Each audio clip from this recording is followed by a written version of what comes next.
Hello everyone, this is Shlok and this is going to be a quick video about the NMAT exam, a student's perspective on it, and some of the strategies that I undertook in order to score well at this exam. So for starters, I scored 266 on the NMAT with 104 in the language skills section, an 85 in the LR section, and a 77 on the quant section. And there are mainly going to be two parts to this video. First is how I perceived the difficulty level of the exam to be section wise, and what were the hurdles I faced in every section, and what are some of the pitfalls that you might want to be aware of before you step into the exam hall. And the second part is going to be some tips and tricks and some of the things that you should take care of while you are prepping for this exam and tailoring your strategy going from the CAT now towards the ADMATs. So starting off, I think the most one of the more crucial sections of the exam and one of the more challenging ones as well is going to be the language skills section, and that stems mostly from the fact that it is a section which has 36 questions but only 28 minutes. So that in itself is a huge challenge because you need to be able to quickly pivot from one type of a question to another, from CR to RC and then back to CR, and then you have to pivot again to, let's say, a vocabulary or a grammar question. So that is a little bit of a challenge. And in addition to that, I think time management becomes very crucial in this exam. You need to know when you won't be able to, within 30 seconds you need to have a hunch that this question is not for me, and only then you'll be able to get to the questions which are actually for you, and then you'll be able to excel at this exam. Because if you have a lot of questions unanswered at the end of your section, that is going to have a huge penalty on your score. So instead, if you took a few guesses at the beginning, a few intelligent or, let's say, estimated educated guesses, then it can have a huge uptick on your score, because you'll be able to attend the questions that you actually do enjoy and you actually have a grasp on them. Moving on to the language or to the logical reasoning section, the first part about this section is the fact that input outputs is not something you should be afraid of. Input outputs, most likely I wasn't able to crack one of those sets in input output, and I was still able to manage a decent score in the logical reasoning section. So if you're unable to crack the input output set in, let's say, 30 seconds or 40 seconds, I think we are much better off just letting go of that entire set of four questions. And I wouldn't recommend you to let go of it completely, but even if you did, that would not massively hamper your score in this section. You should be able to take a few guesstimates or guesswork in that particular section, and I think you are good to go for the input output sections. Apart from that, there are going to be a lot of questions on critical reasoning, inference based questions. There are going to be questions on strength and weaken. There are going to be questions on course of action. There are going to be questions on syllogisms.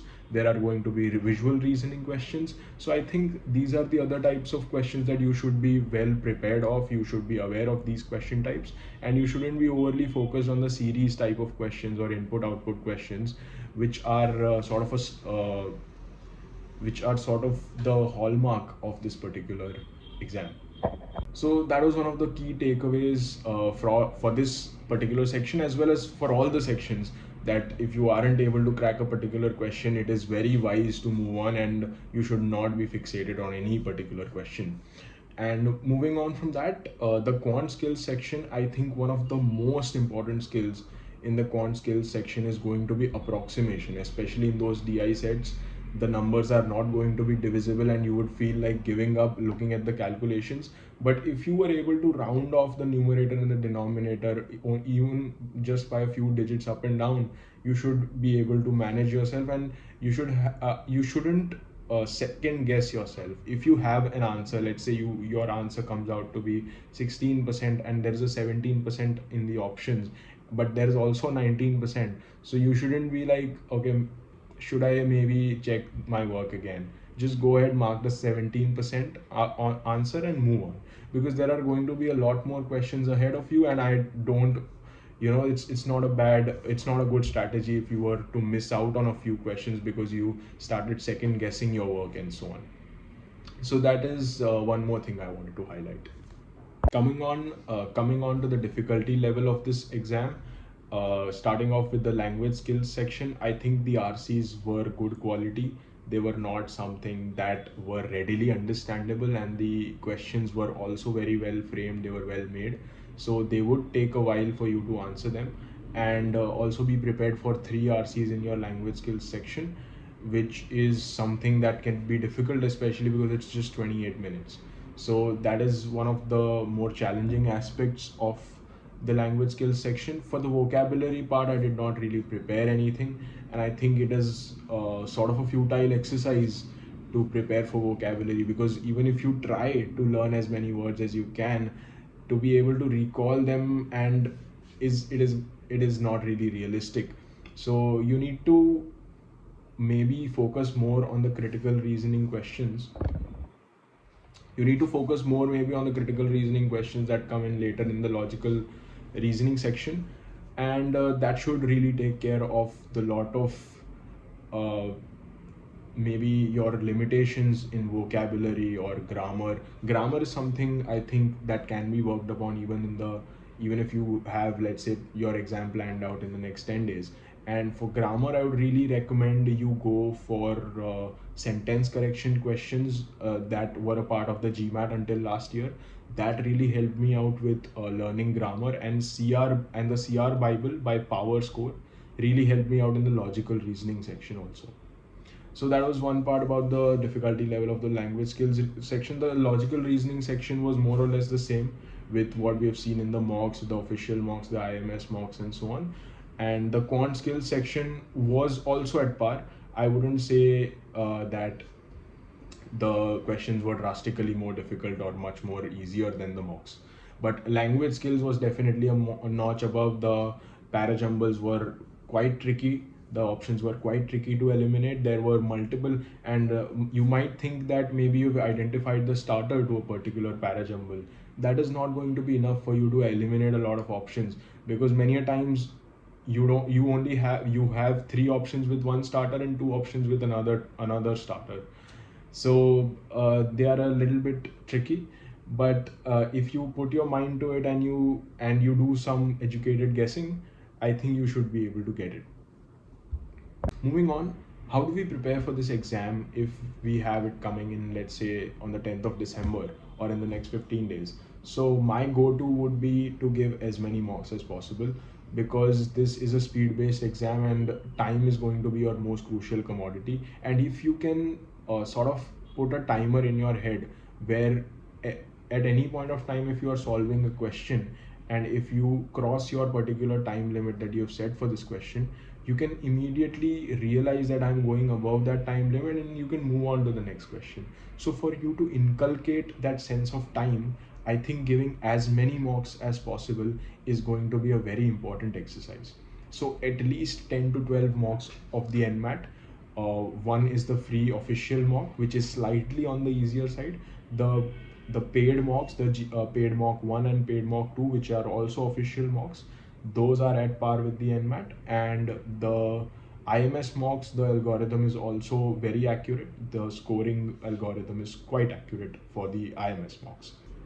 Also, the next part of this strategy, of the prep strategy that I wanted to discuss, is how do we go on about capturing or improving upon our weak areas. Let's say CR is a weak area of yours, or let's say DI sets are a weak area of yours. How we can build upon this is by doing specific questions to that particular question type and try to build familiarity. For example, I was particularly weak in the visual reasoning section. For example, there were different patterns and images in which the pattern developed. So I had not really practiced. But even if you do, let's say, 20 questions of that particular question type, you have a few frameworks that you can use in order to judge any particular question, and you can apply those frameworks. And if those frameworks do not fit, you can move on, but at least you have some kind of confidence, some kind of approach. And then if it doesn't work out, then you're confident it's okay. If I can't crack it, no one else can also crack it. So with that confidence, you can move on to the next question. And one of the last few things I wanted to touch upon was what resources you should utilize. And as I've already mentioned once, the CR Bible from PowerScore really helped me out with building critical reasoning skills. and this is especially helpful in the LR section. After that, RCs, of course, we have been prepping because of our journey in the CAT, and so nothing particularly over there for the RCs. For, as I said, DI sections, you have DI sets, you have to do a lot of approximation. And yeah, one more important thing is you need to become comfortable with the idea of not having a calculator in the exam. So if you have that mental preparedness, I think that also helps a lot with the exam. If you have uncomfortable numbers and you don't have a calculator, that takes some getting used to. That is one part that I wanted to discuss. Additionally, one of the things that I used to do before my exam started was I used to make a sort of a cheat sheet uh, on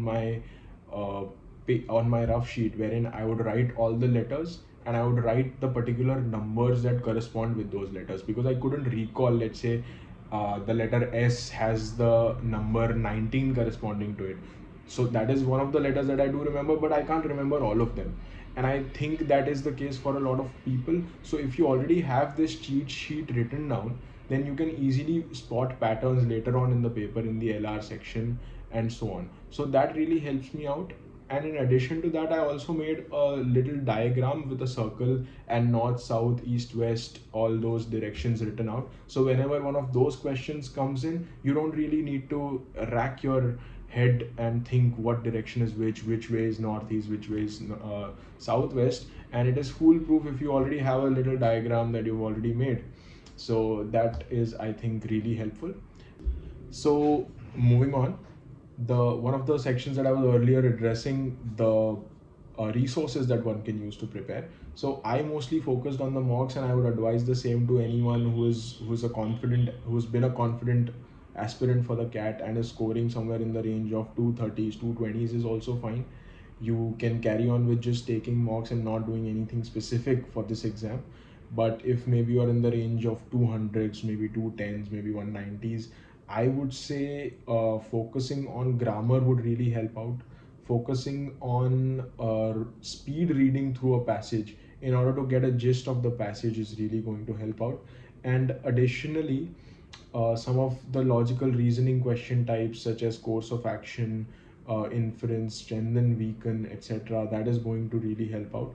And in quants, you need to have a grasp of modern math, which a lot of people skip during their CAT journey. You need to have an idea about probability, you need to know permutation and combination, and you need to know APGP very thoroughly, because there are going to be a few questions. You don't need to have in-depth knowledge of these subjects, but you need to be enough prepared that if an easy question or level A question comes up, you should be able to latch onto that and finish it.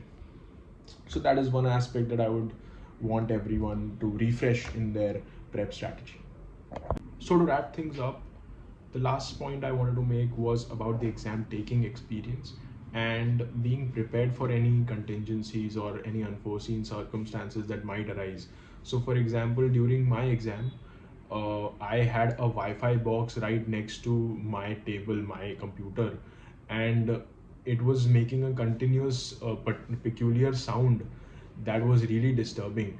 And in the middle of the exam, the technician came over and he was talking to another technician on his phone, and the both of them were together trying to fix it. And in the middle of all that, I was in my language skills section, which needs one of the most intense, a lot of intellectual focus and intense effort is goes into that section. So if you're mentally prepared that something like this can happen, then you are more likely to not screw up entirely in the paper. I am sure it had some impact on my paper, because I wasn't able to focus as much, especially at the beginning of my paper. But if you understand that things like these can happen, there is a much higher chance that you will not entirely give up and you will still uh, emerge on top at the end of your paper. So that's it from my side, and I wish you all the best for this exam. Thank you.